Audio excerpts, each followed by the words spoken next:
engine HK55FSZ.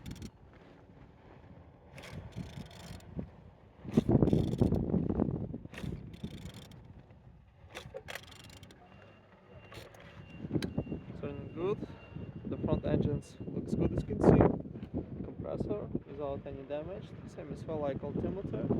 And on this side, everything looks good with the engine as you can see. Starter not broken. Gearbox without any damage. And on this side, everything looks good with the engine. Engine stupor looking nice. Still turn.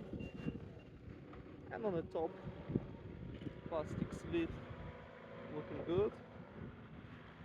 Bottom wholesome without any cracks or leaks. And turning your engine 12J778.